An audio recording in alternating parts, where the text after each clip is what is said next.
Pourquoi? Pourquoi quoi? Reprit mon frère avec surprise ma question. Pourquoi est-ce qu'il m'aime tant? Pourquoi est-ce qu'il m'aime toujours? En fait, aujourd'hui, je sais pourquoi. J'ai expérimenté l'amour de Dieu qui m'a laissé sans voix. Voulez-vous savoir comment? Je vous invite avant à vous abonner s'il vous plaît. Cliquez sur le bouton de notification pour être prévenu pour toute nouvelle vidéo postée. Pour faire des vidéos comme celle-ci, vous pouvez utiliser le logiciel en description et pour encourager cette œuvre, vous pouvez faire un don via PayPal. Soyez abondamment bénis. L'homme mangera à la sueur de son front. Premier châtiment infligé par Dieu suite à la désobéissance du couple originel. C'est ce que je connaissais de fondamental dans la Bible, ou du moins c'est ce qui avait toujours le plus retenu mon attention. C'était ce dont je me souvenais des enseignements et études bibliques que nous avions l'habitude de faire à l'église lorsque j'étais petit. Dieu avait puni les premiers êtres humains parce qu'ils lui avaient désobéi. C'était pas très gentil, pensais-je. Surtout lorsqu'on sait que ce n'était pas une punition temporaire, mais qui plus tard s'étendrait sur l'humanité, sur moi. Alors je suis condamné au travail?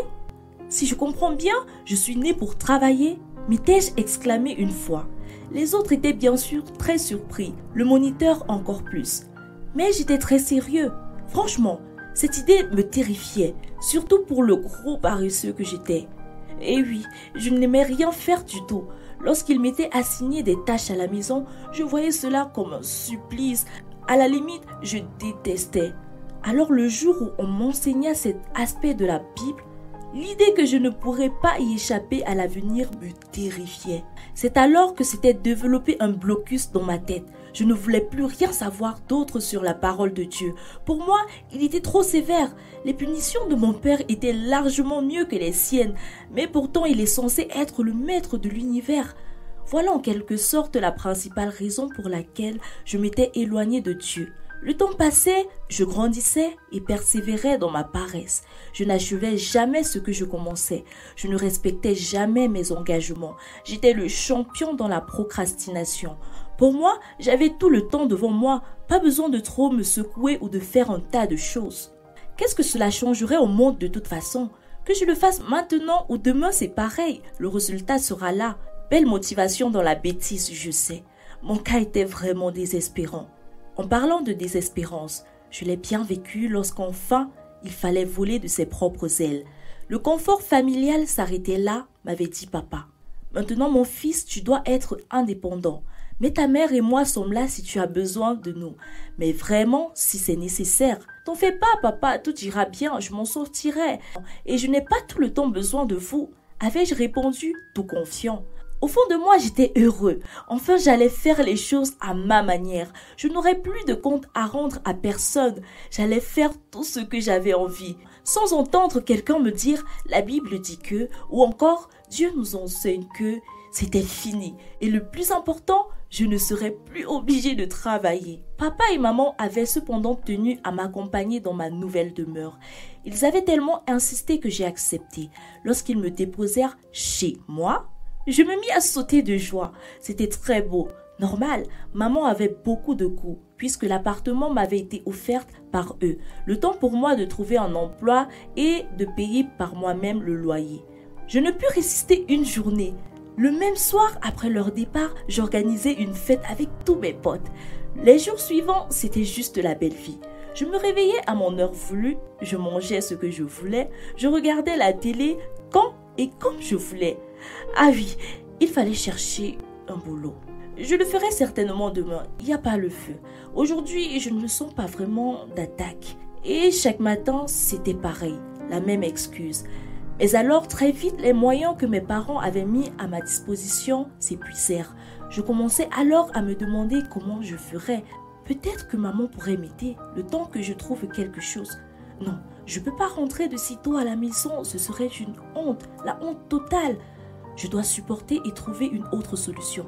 Mais oui, Jacques, il gagne bien sa vie et n'a aucune charge pour le moment. C'est sûr, il m'aidera.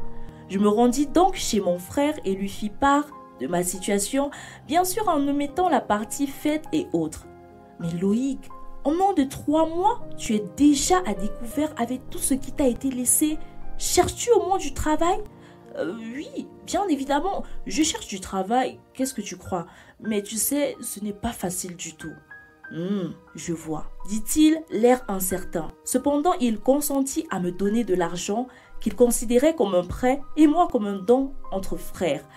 Après cela, j'avais décidé de chercher enfin du travail. Alors, je m'étais lancée. J'étais plein de motivation et pensais trouver quelque chose à faire très vite. Malheureusement, la réalité était tout autre chose, surtout avec les moyennes médiocres que j'avais obtenues. Mon diplôme n'avait presque pas de valeur. Alors j'avais essayé même le secteur informel, mais paradoxalement, c'était encore plus difficile dans ce milieu.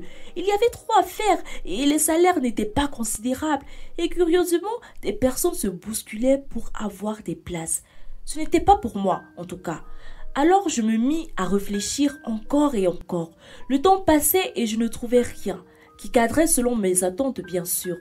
C'est alors qu'un de mes amis me fit une proposition, de l'accompagner dans sa prochaine opération qui n'était rien d'autre qu'un braquage. Je pris du temps pour y réfléchir et en même temps je n'avais pas trop de choix, me dis-je. En plus, c'est un travail d'une façon ou d'une autre. Si l'homme est appelé à manger à la sueur de son front, alors moi je mangerai à la sueur de ma réflexion. C'est ainsi que je les avais rejoints. Tout s'était bien passé. Nous étions en train de savourer notre coup dans le camion lorsque j'eus envie d'uriner. Je me rendis aux toilettes et une fois de retour, le camion était en feu. Je me suis précipitée à appeler l'ambulance. Comment et pourquoi, nul ne le savait. Quoi qu'il en soit, le bilan était horrible. Ils avaient tous été calcinés. Un seul s'en était sorti mais était gravement blessé.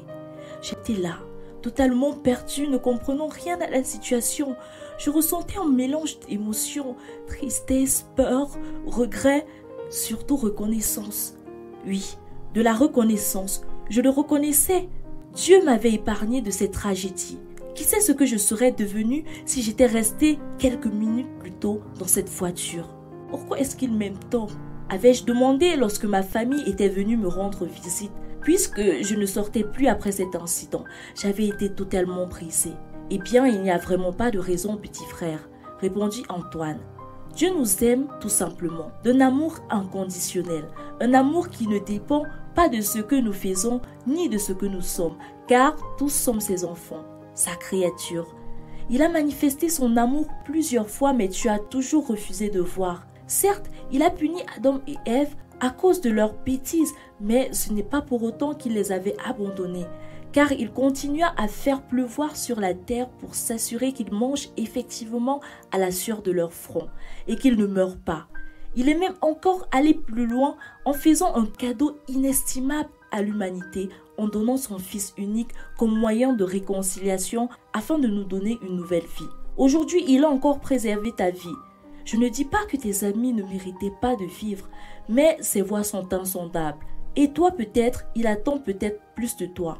Alors, vite tu ouvriras les yeux, moi, tu paraîtras et tu deviendras l'homme qu'il t'appelle à être. J'étais seule face à mon Créateur.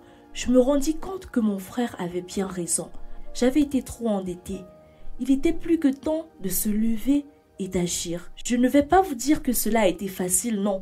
Ce serait un gros mensonge, mais j'ai appris progressivement d'abord de comprendre Dieu et de tisser des liens avec lui, ensuite d'apprendre à moins flemmarder et à bosser en commençant au bas de l'échelle. Et très sincèrement, je m'y sens bien et je suis fière de réellement manger à la sueur de mon front. Et oui, vous avez bien entendu, à la sueur de mon front. Dieu t'aime, à toi qui entends ceci. Il t'aime d'un amour incommensurable. Peut-être tu penses ne pas avoir de valeur pour lui ou même de ne pas compter à ses yeux, mais c'est tout le contraire. Car le livre de Jérémie dit qu'avant que tu ne sois venu au monde, il te connaissait et avait de grands projets pour toi. Des projets de paix surtout et non de malheur. Alors entre dans son plan pour toi et tu pourras mieux en bénéficier. Que l'Éternel vous bénisse abondamment. Shalom.